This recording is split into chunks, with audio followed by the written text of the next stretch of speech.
Bonjour à tous, c'est Nat. Je vous retrouve aujourd'hui donc pour le vlog Le Normé pour la journée 16 déjà. Et aujourd'hui, on va aborder les cartes de la tour et du jardin. Donc tout d'abord la carte numéro 19 qui est la carte de la tour.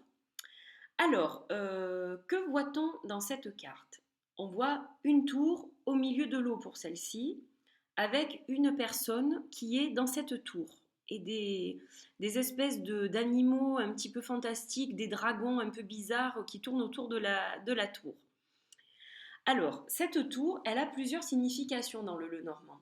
Donc déjà, une tour, c'est haut, c'est quelque chose qui est élevé. Donc en fait, elle va représenter, euh, si elle représente un bâtiment, donc dans le cas vraiment de la tour, elle va représenter un bâtiment important, c'est-à-dire une institution. Elle peut représenter le bâtiment gouvernemental, elle peut représenter tout ce qui est impôts, tout ce qui est école, gendarmerie, police, toutes les choses, les institutions importantes du pays. Voilà. Et elle va aussi représenter au niveau d'une personne quelqu'un de haut placé. Comme la tour est élevée, donc ça va être quelqu'un qui a une haute fonction. Donc ça peut être un président, ça peut être un ministre, mais elle peut aussi représenter donc un policier, un gendarme. Elle va pouvoir aussi représenter un prisonnier dans certains cas, car un prisonnier est enfermé en prison comme dans une tour. Donc elle peut aussi représenter quelqu'un qui est en prison. Voilà, donc au niveau de l'argent, de tout ce qui est argent, elle va représenter les fonds gouvernementaux, les impôts. Et au niveau spirituel, elle va représenter une personne qui a besoin de s'isoler. Donc ça peut être nous si on consulte. On a besoin de s'isoler des autres en fait pour se ressourcer, pour se recharger. On a besoin de se couper des autres un moment dans une tour, dans notre tour d'ivoire. Voilà les significations de la tour. Donc beaucoup de significations différentes.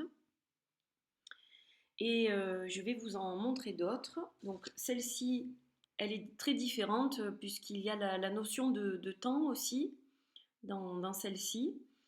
C'est Big Ben.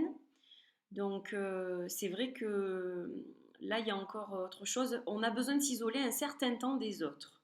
Voilà. Et ces deux-là qui sont aussi très belles et différentes, une plus sombre que l'autre. Donc voilà pour la tour, ce que je pense de la tour. Et c'est vrai qu'elle va souvent représenter au niveau spirituel, donc une personne qui a besoin de s'isoler, de méditer, d'être un peu seule, d'être éloignée des autres, un laps de temps pour justement se remettre en question. C'est un petit peu l'ermite, ça. Alors on va passer à la carte du jardin. Donc je vais prendre celle-ci. Alors le jardin, donc là vous voyez en l'occurrence un magnifique jardin, il y a des gens, il y a des statues à l'entrée, un cygne dans une fontaine, donc un beau jardin. Le jardin est une carte positive. Alors le jardin, donc c'est un jardin. Qui dit jardin dit plein air, on commence par là. Donc ça va être tout ce qui est en plein air. Donc la campagne, un jardin, un parc, tous les loisirs d'extérieur en fait. Un parc d'attractions, tout ce qui est extérieur et qui est public. Un jardin public, un parc, un marché, une foire, voilà, toutes ces choses-là sont incluses dans la carte du jardin. Ensuite, ça va aussi représenter tout ce qui est public. Donc dans jardin public, il y a jardin et il y a public. Donc qui dit public dit réseaux sociaux, bien entendu, dit rencontres, dit meeting, manifestation, toutes les réunions possibles et imaginables qu'on peut envisager, un centre commercial, voilà, où on retrouve du public, un concert, voilà, une foire aussi, un marché, voilà, un bal, pourquoi pas. Donc toutes ces choses-là dans la carte du jardin. Au niveau des actions, C'est donc communiquer en public. Ça va être faire son coming out aussi, pourquoi pas. Donc ça, c'est aussi tout ce qui est en relationnel, tout ce qui est rencontre, tout ce qui est speed dating. Toutes ces choses-là peuvent être aussi manifestées par cette carte. Voilà, je crois que c'est à peu près tout. Donc la carte du jardin est une carte positive, elle va atténuer les cartes négatives qui sont autour, de façon passagère surtout. C'est une carte, c'est quelque chose d'éphémère en fait.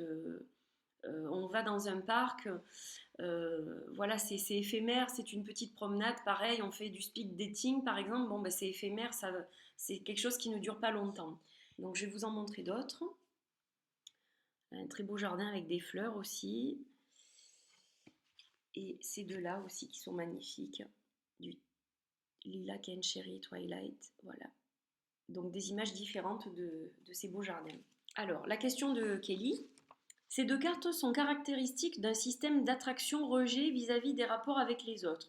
Êtes-vous plutôt ermite ou sociable? Qu'est-ce qui recharge vos batteries, la solitude ou les interactions? Alors, ça dépend. Les deux. Des fois, j'ai besoin, un besoin irrépressible de communiquer, d'échanger, de voir des gens.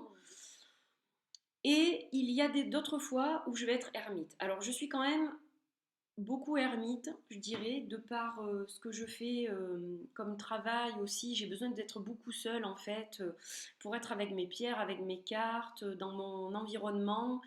Donc, je passe beaucoup de temps seule, évidemment. Hein. J'ai pas de collègues, voilà, je suis seule.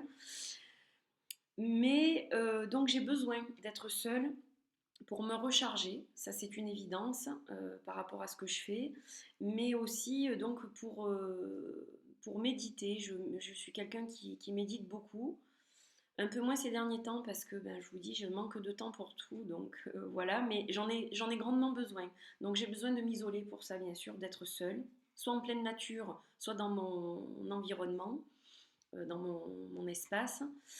Mais j'ai besoin des deux. Donc j'ai besoin des gens, c'est sûr. J'ai besoin d'échanger, j'ai besoin de communiquer, j'ai besoin de partage. Ça me ressource aussi, ça me recharge, j'apprends des choses. Donc c'est une nourriture spirituelle et humaine dont j'ai besoin. Mais j'ai aussi besoin de mon espace privé, secret, sacré, et de me retrouver toute seule, donc de temps à autre. Entourée de mes cristaux et de mes cartes et pour méditer, pour faire de l'introspection, pour réfléchir, pour analyser. Voilà, j'ai besoin de ces deux choses en fait. C'est un équilibre entre les deux dont j'ai besoin. Voilà, je vous dis à demain pour une nouvelle vidéo. Bisous, bye bye.